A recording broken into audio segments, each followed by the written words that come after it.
Allez, madame, ti amo. Et toi, c'est quoi tes langages J'ai tellement d'amour pour toi et pour tous les gens auxquels je tiens. Bien sûr que j'ai assez confiance en toi pour te confier mon chat. J'aime beaucoup trop me perdre dans tes yeux. Je t'aime tout autant que j'aime Tu veux un câlin? Je t'aime très très fort. J'aime t'écouter parler des choses que tu aimes parce que si ça fait partie de toi, c'est important pour moi. Parce qu'en ce moment, le monde est ravagé par la haine et la désolation parce que celles et ceux qui aiment, qui ont aimé et qui aimeront dans la forme qu'ils et elles auront décidé d'aimer, laissent une trace. Parlez-moi d'amour, un podcast réalisé par Nausicaa Gloris avec l'aide précieuse de Westrack Radio. Je m'appelle Louisa et j'ai 25 ans, je suis animatrice 3D et je fais des petits strips à l'occasion sur les Instagram et les réseaux sociaux pour parler de plein de choses, d'anxiété, d'émotions, d'hypersensibilité, de la vie, d'amour, plein de petites choses, parfois drôles et parfois un peu moins drôles, comme la vie. Est-ce que tu veux parler donc du trouble borderline dans l'amour ? Il y a un gros disclaimer à faire quand même sur le trouble borderline de mon côté. Alors déjà, chaque personne a une expérience différente de ce trouble-là. C'est une appellation que moi, j'affectionne pas particulièrement et que j'utilise pour regrouper, on va dire, un certain nombre de symptômes que j'ai observés chez moi qui se manifestent assez régulièrement pour que ce soit problématique. Du coup, je regroupe ça un peu facilement sous le nom borderline. Après, je suis pas diagnostiquée ni suivie psychiatriquement. Je n'ai pas de j'ai pas de traitement, donc je suis ni médecin ni psy, donc voilà, et je coche pas toutes les cases, on va dire, mais disons que oui, c'est depuis quelques temps, je dirais quelques mois, un an dans ma vie, c'est très récent que ça s'est manifesté et que ça a commencé à apparaître, mais j'ai plus ou moins des symptômes de ce trouble de la personnalité limite, quelque chose qui est présent dans ma famille aussi, chez ma mère notamment, et chez beaucoup de femmes de ma famille qui, comme beaucoup de femmes borderline, sont en fait juste des femmes traumatisées. Et c'est d'ailleurs aussi pour ça que j'aime pas l'appellation borderline, parce que je trouve que ça met pas en lumière le bon côté de l'histoire. Parce que déjà, c'est 70% de diagnostiqués sont des femmes.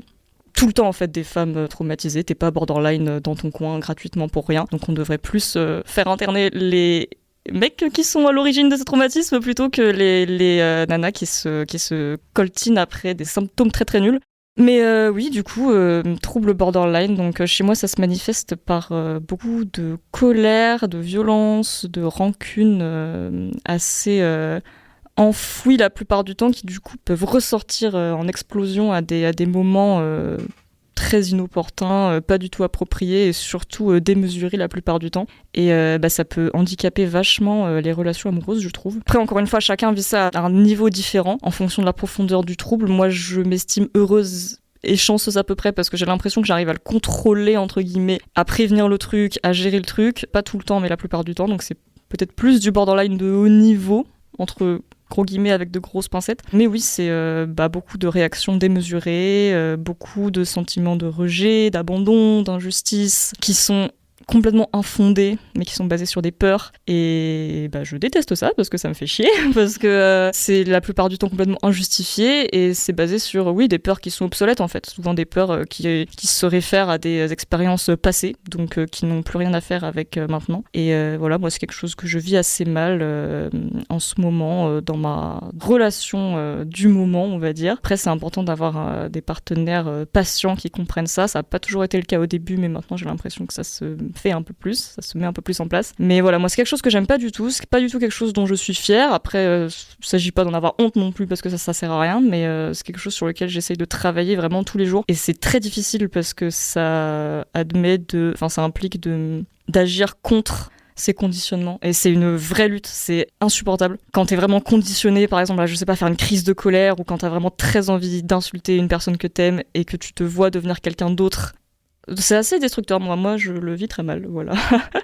Après, faut pas diaboliser ça non plus, mais voilà, c'est quelque chose que j'aimerais énormément faire évoluer dans ma vie du bon côté, mais c'est beaucoup d'efforts au quotidien. J'ai l'impression de faire du sport, c'est comme faire des push-ups, mais pas physiquement, genre des push-ups mentaux pour constamment te contrôler, en fait. C'est beaucoup de self-control, c'est agir contre ce que te crie ton instinct, mais ouais, moi je vis assez mal ce truc. Donc il y a la colère, il y a la rancune, il y a aussi quelque chose qu'on appelle, alors je connais pas le mot français, mais le terme anglais c'est le splitting. C'est une manière de voir la vie et de considérer les gens, donc les sujets et les objets comme tout noir ou tout blanc de manière très radicale, donc positive ou négative, tort, raison, tout ça. Et en fait c'est quelque chose qui est vraiment lié à une certaine forme d'immaturité. Enfin moi quand je suis dans ce genre d'état, c'est-à-dire que soit j'idéalise complètement les gens, alors ça se manifeste encore plus chez les relations amoureuses chez moi, genre les amis, la famille, j'arrive à gérer, à considérer que c'est des gens en nuances de gris. Mais quand j'aime quelqu'un très fort de manière amoureuse, c'est assez terrible parce que j'ai tendance à soit l'idéaliser, soit la considérer comme une énorme merde et du coup à switcher en fait mon discours en fonction de ça. Et c'est basé sur des trucs complètement puérils, mais enfantins de fou. Vraiment, j'ai trop honte de ce truc. Il suffit que la personne aille dans mon sens et je suis en mode c'est la meilleure personne du monde, elle subvient à tous mes besoins. Et dès que la personne fait quelque chose qui la ramène à ce qu'elle est, c'est-à-dire un être humain autonome et indépendant de moi, qui a aussi d'autres besoins de son côté, il suffit que je sois mal lunée et que je le prenne mal ou personnellement sur le moment et je vais complètement splitter et aller dans l'autre extrême et commencer à avoir des discours très fatalistes, défaitistes, de notre relation n'est pas faite. Pour continuer, en plus, très littéraire que je suis du genre à envoyer des pavés à 3h du matin parce que j'ai ruminé à un truc que le mec a dit il y a 6 mois et à lui dire écoute, il faut qu'on arrête cette relation. Rien ne va plus entre nous, je sens que l'alchimie est partie et c'est juste parce que j'ai décidé que quelque chose m'avait touché personnellement. Et ça aussi c'est un truc qui m'énerve, c'est que je prends les choses giga personnellement. Et vraiment c'est très bizarre parce que j'ai l'impression d'être complètement déchirée et scindée entre à la fois une forme de maturité et de précocité sur beaucoup de trucs. Je dis ça sans prétention, mais j'ai eu l'impression d'avoir des conversations très très adultes dès l'âge de 4 ans avec ma mère sans aucune barrière. Et en même temps, mes relations interpersonnelles et amoureuses sont d'une puérilité terrible. Vraiment, c'est affreux. L'état de bébé dans lequel je suis, des fois, je réagis comme un enfant de 8 ans qui oublie que les gens sont pas là pour satisfaire le moindre de mes besoins. Moi-même, j'oublie que je peux me nourrir toute seule la plupart du temps. Et ça, c'est aussi un truc qu'on oublie souvent. C'est qu'on oublie à quel point on est stylé, à quel point on est fort, à quel point on est plein en termes de réserve d'amour pour soi. Et ça m'énerve moi-même quand je me rapetisse, en fait. J'ai l'impression de me rapetisser quand je vais mendier de l'amour à quelqu'un qui peut pas m'en donner pour une raison X ou Y à un moment T parce qu'il est occupé et que je ne peux que vivre que par cet amour, je ne peux vivre que par l'amour que cette personne me donne. Ça veut dire que j'oublie ma place, j'oublie ma grandeur, j'oublie mon pouvoir, je me mets dans un état où je donne le pouvoir et la télécommande de mes émotions à quelqu'un d'autre. J'oublie que c'est moi qui ai le pouvoir de m'aimer, de me donner ça en premier. C'est vraiment très chiant. Voilà, c'est quelque chose que j'ai observé mais que je ne revendique pas du tout, dont je suis pas du tout fière, qui a tendance à me pourrir vachement la vie. Donc voilà, c'est beaucoup d'exercices pour des affirmations positives. Tout est bon, honnêtement, pour essayer de retrouver à peu près chaque jour l'amour de soi, pour essayer d'oublier. Alors ça, putain, aussi, c'est un truc, c'est que en fait, c'est tout un package. Il suffit que tu tires le fil de la bobine et il y a tout qui part avec. Souvent, du coup, le trouble borderline, c'est aussi une peur d'abandon. Une peur d'abandon, c'est un manque d'amour de soi. Un manque d'amour de soi, ça veut dire quoi ? Ça veut dire une fierté très mal placée et des énormes problèmes d'ego. Donc ça aussi c'est un truc contre lequel je lutte énormément, c'est que la plupart du temps je me prends pour Dieu et c'est horrible. J'ai un ego mais surdimensionné, dès qu'on me blesse je peux réagir très très mal, alors que moi de mon côté je peux me permettre de dire des trucs à des gens qui sont vraiment très mal placés. Enfin bref, c'est assez terrible, ouais. C'est très chiant et encore moi j'ai l'impression d'être que au niveau 1 et je me dis mais...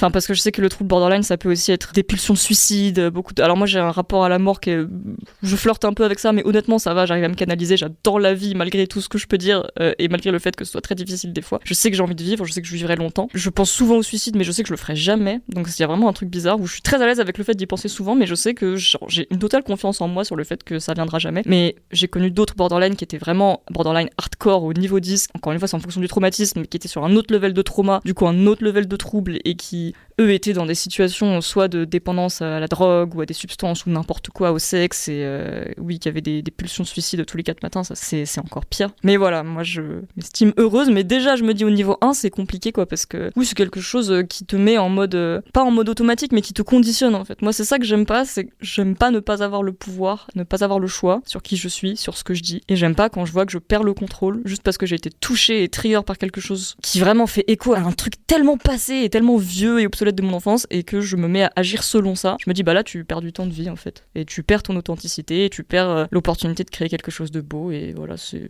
juste chiantos au possible. Je me posais une question, c'est que t'es une personne qui est quand même très suivie sur Instagram.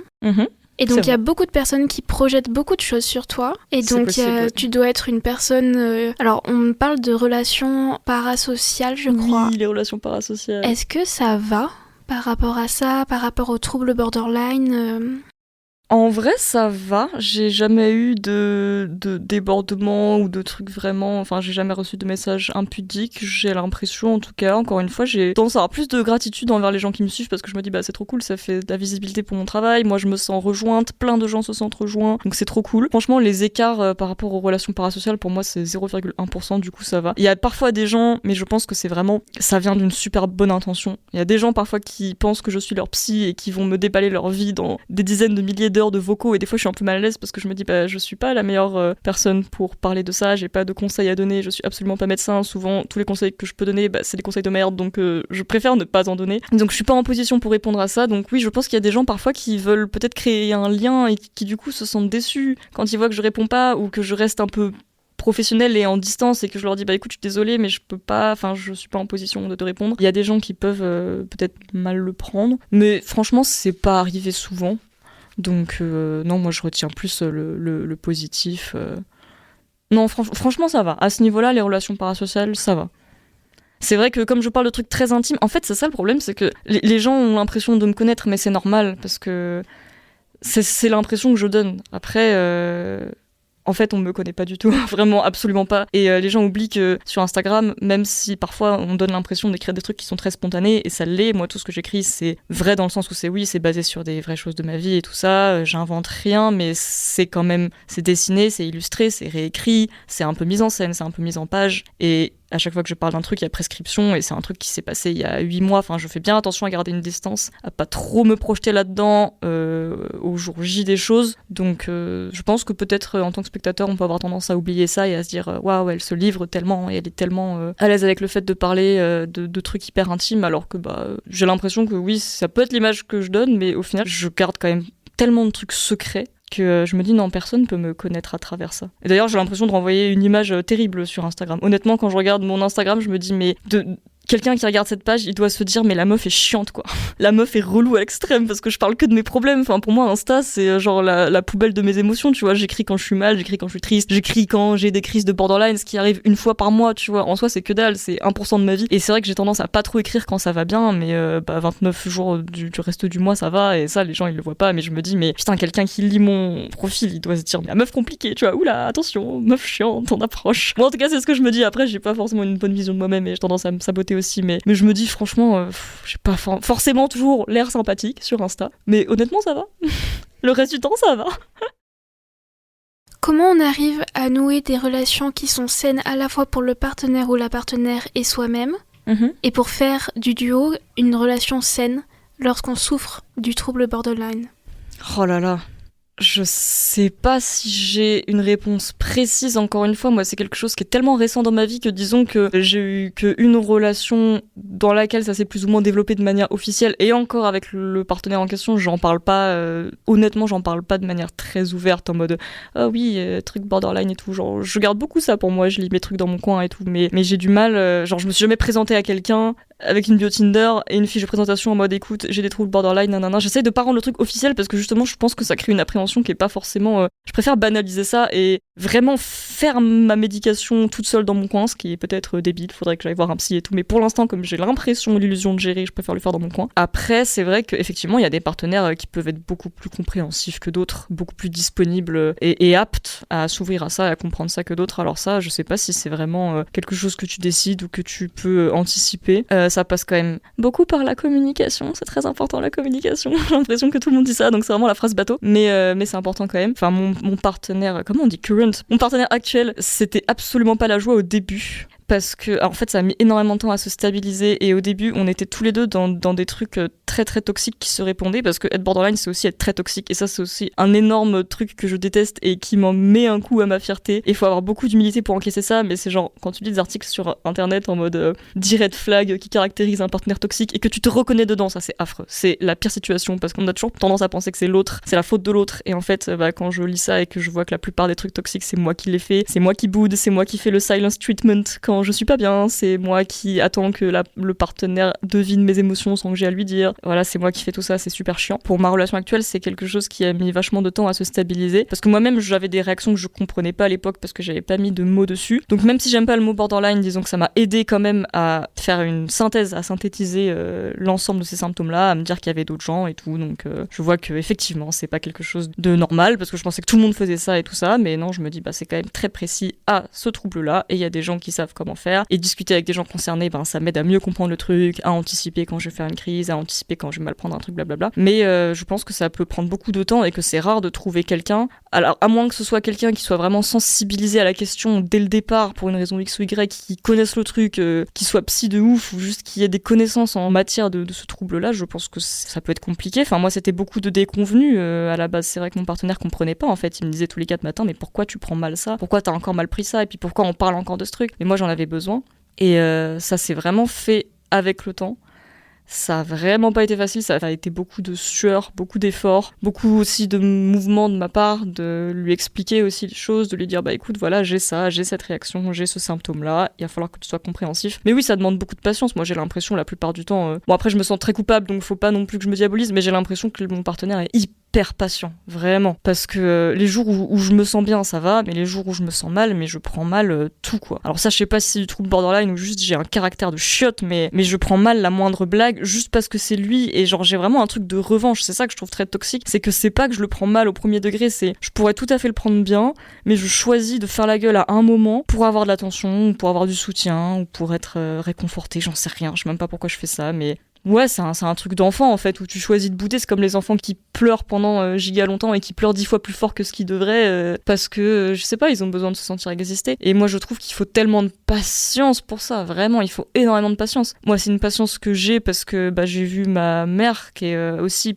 potentiellement atteinte de ce trouble, en tout cas qui a eu beaucoup de symptômes qui se sont beaucoup atténués d'ailleurs, mais quand j'étais ado qui avait beaucoup ça, du coup j'ai cultivé cette patience là et cette compréhension, mais je comprends que ce soit pas donné à tout le monde. Honnêtement, c'est pas donné à tout le monde, ça reste quand même des réactions très spécifiques à gérer, et non, moi ça s'est passé par juste énormément du temps, quoi. C'est un truc qui s'est construit sur plus d'1 an, et même encore aujourd'hui c'est encore un petit peu balbutiant, même si c'est beaucoup mieux qu'avant. Mais non, moi je pense qu'il faut être honnête et humble aussi avec ça. Alors je sais pas si pour mes relations futures je vais encore une fois annoncer le truc en début de relation, mais oui, je pense que c'est quelque chose, si ça se manifeste, quelque chose dont je vais devoir parler assez vite, en mode écoute, il s'avère que j'ai ces symptômes, donc de temps en temps je peux être autopilotée par telle peur si tu me dis ça. Et en fait faut pouvoir aussi lister ses triggers. Je sais que c'est un truc que mon partenaire me demande parfois, est-ce que ça ou ça touche, dans quel contexte et tout ça. Mais c'est compliqué pour lui aussi parce que j'ai l'impression de le faire jongler avec des triggers qu'il connaît pas et qui sont complètement aléatoires. C'est ça le problème, c'est que chez moi c'est complètement aléatoire. C'est vraiment, il y a un jour il y a un trigger qui va pas du tout me triggerer, un deuxième jour ça va me trigger de fou, mais du coup comme il va se dire ça l'a pas trigger hier, du coup je vais pouvoir le refaire, finalement ça me trigger, enfin bref, ça n'en finit pas, quoi.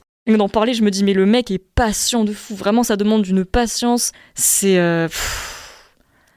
je sais pas trop si ça lui coûte vraiment, il m'en parle pas, il a la décence de pas m'en parler, de pas me faire comprendre que c'est chiant, et de toute façon, voilà, on a tous nos problèmes aussi, lui aussi il a ses petites névroses qui font que moi aussi je suis patiente de mon côté, mais non, moi j'ai l'impression que c'est quand même, sans diaboliser les personnes borderline, je me dis, mais enfin moi je me regarde de l'extérieur, je me dis c'est pas forcément facile. Moi ça a pas été très facile de gérer entre guillemets ma mère quand elle avait ces troubles-là, c'est vrai qu'elle aussi, il suffisait que je lui dise un truc, ou qu'elle se souvienne d'un truc que je lui avais dit il y a 6 mois, pour qu'elle me renvoie finalement un pavé complètement hors de contexte, très méchant, qui appuyait vraiment sur tout ce qu'il y avait de plus blessant pour me faire réagir, alors qu'en fait au final derrière ça c'était juste une maman en souffrance qui s'était sentie dénigrée à un moment, qui l'avait pas dit sur le moment T et qui du coup avait besoin de le ressortir, mais ça ressort en colère et avec de l'aigreur parce que c'est après coup, du coup tu te sens injuste, enfin c'est insupportable. Mais bref, je me suis écartée de la question de base, trouver un partenaire, écoute, oui, beaucoup de patience, beaucoup de communication, et oui, c'est quand même mieux de trouver quelqu'un qui soit quand même très disponible. Enfin, il y a des choses qui sont pas négociables, il y a quand même des choses qui je pense ne sont pas négociables. Moi j'ai besoin d'être beaucoup rassurée, j'ai besoin de beaucoup de mots, beaucoup de paroles. Mon love language, souvent les love language je pense des borderline, c'est les mots de validation, les paroles rassurantes, les paroles gentilles, les paroles d'amour.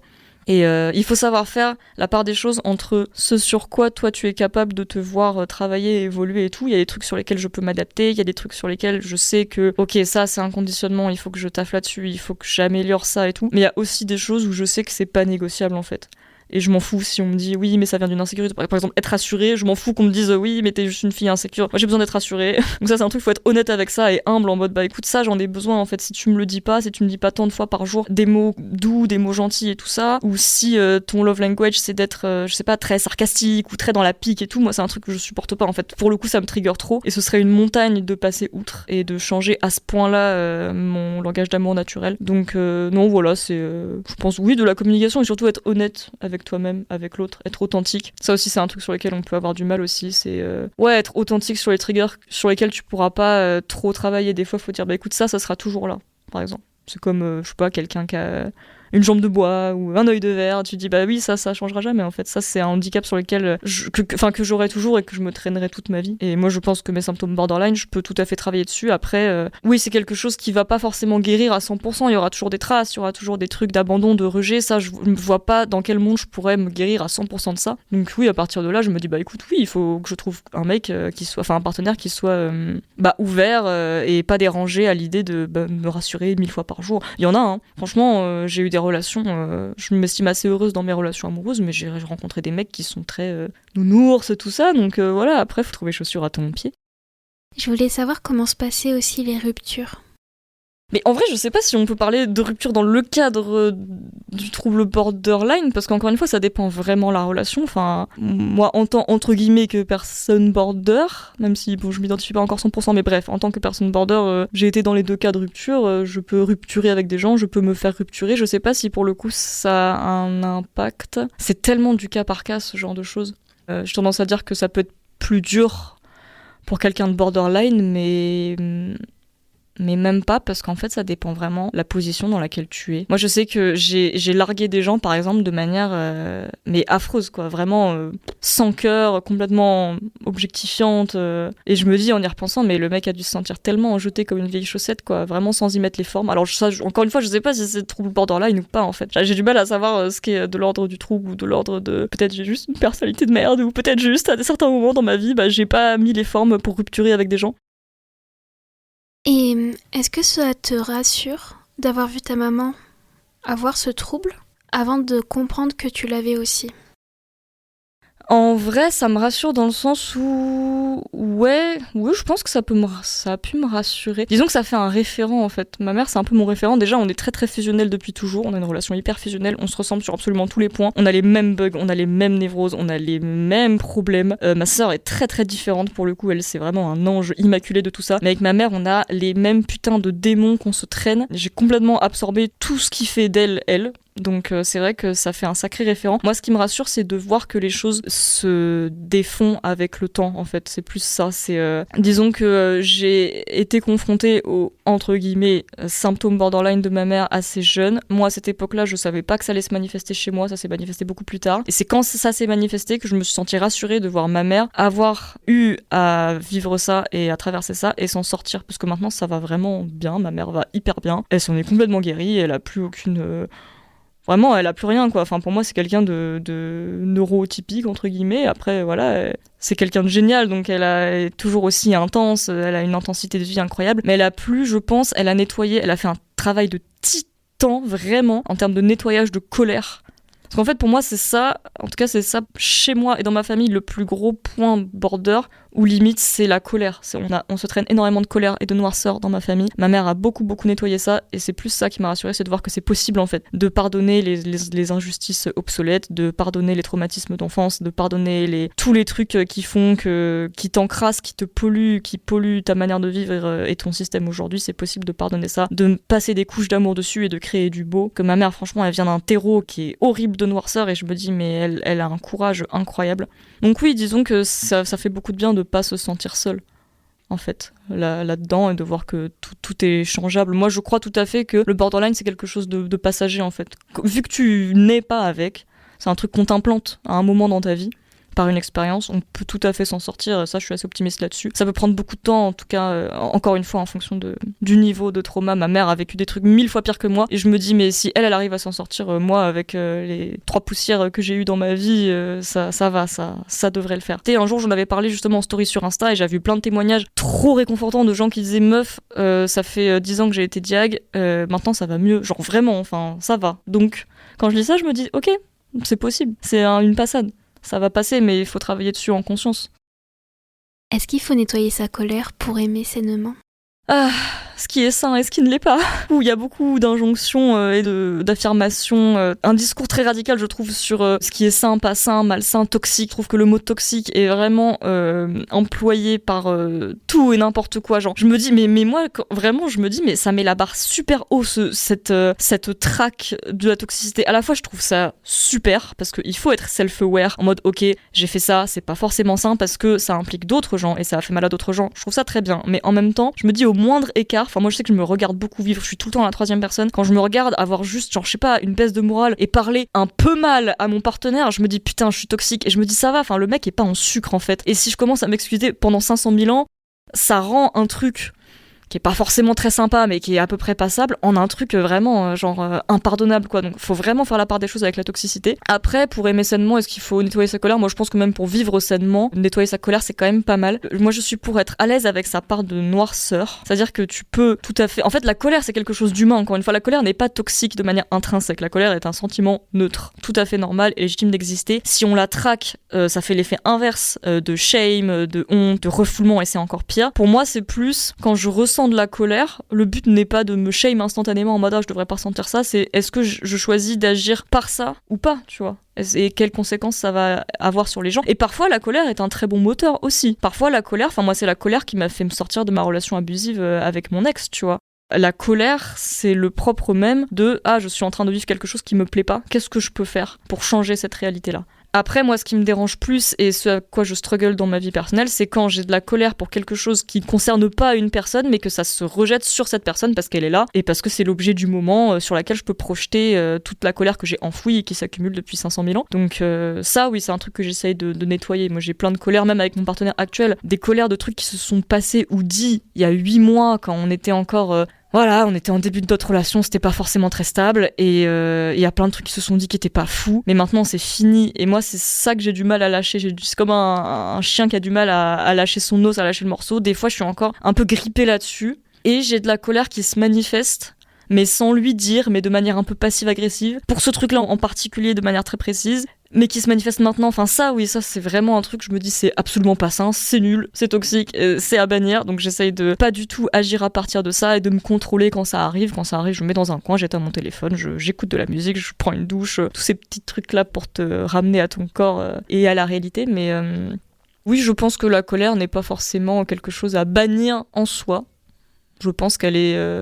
c'est bien de la vivre, de se laisser traverser par elle quand elle est là, et puis de la laisser partir après. Pour moi, on est des véhicules, on se laisse traverser, puis après la colère, elle passe, elle s'en va, et vaut mieux pas agir d'ailleurs d'après la colère. Quand je ressens de la colère, je veux pas la tuer, juste je m'isole, parce que c'est hyper important de s'isoler quand t'es dans un état comme ça de colère, parce que souvent t'es pas toi-même, et tu peux pas prendre des décisions rationnelles, lucides, quand t'es dans un état de colère. Donc tu t'isoles, t'attends que ça passe, tu te dis ok, qu'est-ce qui est rationnel ou pas, qu'est-ce qui est vraiment réel, et surtout qu'est-ce qu'il y a derrière cette colère, qu'est-ce que ça traduit. Après faut traduire, tu prends ton décodeur, tu prends Google Traduction, tu te dis ok, derrière cette colère, il y a juste que à tel moment je me suis pas senti écoutée, validée, j'en sais rien. Et c'est plus ça qu'il va falloir communiquer à la personne. Ça sert à rien d'exploser parce que la personne en fait n'a aucun contexte, elle est pas dans ta tête, elle connaît pas ton fil de pensée, donc pour moi c'est plus ça que j'aime pas et qui oui j'encourage tout le monde à nettoyer le plus possible parce que ça va nulle part en fait de gueuler sur les gens ou de les insulter ou de faire du passif-agressif. La colère arrive toujours avec quelque chose d'autre derrière. Pour moi, c'est un bouclier, et puis derrière, il y a un autre truc. Donc tu pousses le bouclier, tu vas voir l'autre truc. Tu te dis, écoute, petite moi, qu'est-ce qu'il y a derrière cette colère ? Et voilà, il y a j'ai pas aimé quand t'as dit ça. Voilà, c'est ça que tu dis. Tu vas pas traiter les gens de connards en mode franchement, c'est vraiment nul quand tu fais ça. Non. Faut avoir la responsabilité de se dire, ok, je traduis ce truc-là. Mais je donne beaucoup de leçons et je ne les applique pas à 99% du temps, car je suis un humain, j'imagine. Non, c'est pas une bonne excuse. Non, mais si, parce que tous les humains ont des défauts et des qualités. Il faut pas oublier que tout le monde a ses défauts. Oui, c'est très vrai.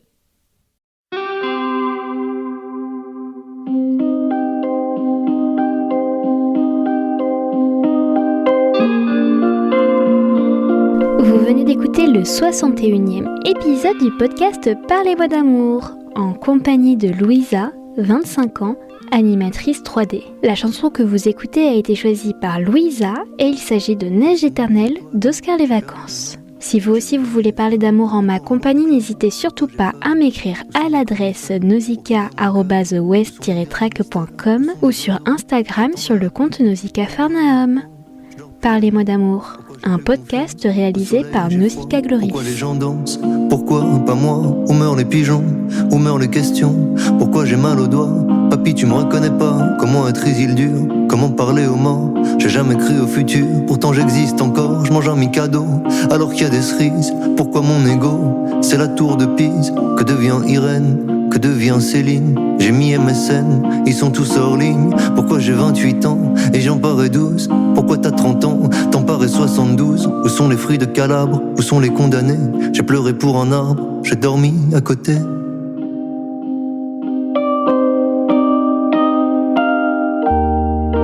Elles vont bientôt couler sous les pontons, les neiges éternelles et l'odeur de tante Gisèle. Que restera-t-il dans nos vieilles maisons?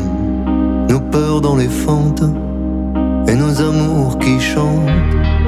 La la la, la la la la la.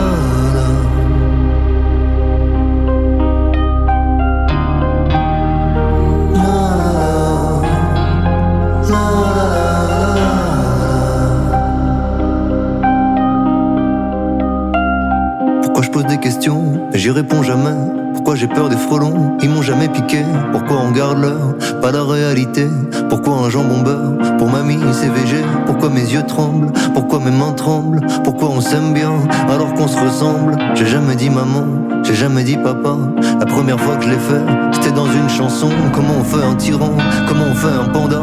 Est-ce que si je perds une dent, je perds une partie de moi? Pourquoi j'ai comme 5 ans, je fais encore des bulles? J'ai gobé un flanc, pourquoi les champs brûlent? Est-ce que les gens vivaient avant les stories? Est-ce qu'ils auraient pleuré devant l'historique? Pourquoi je t'ai regardé? Pourquoi t'as souri? Pourquoi j'ai bloqué quand t'es reparti?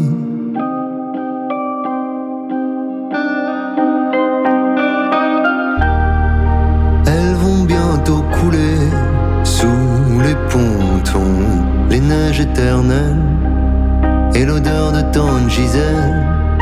Que restera-t-il dans nos vieilles maisons? Nos peurs dans les fentes et nos amours qui chantent. La la la, la la la la la.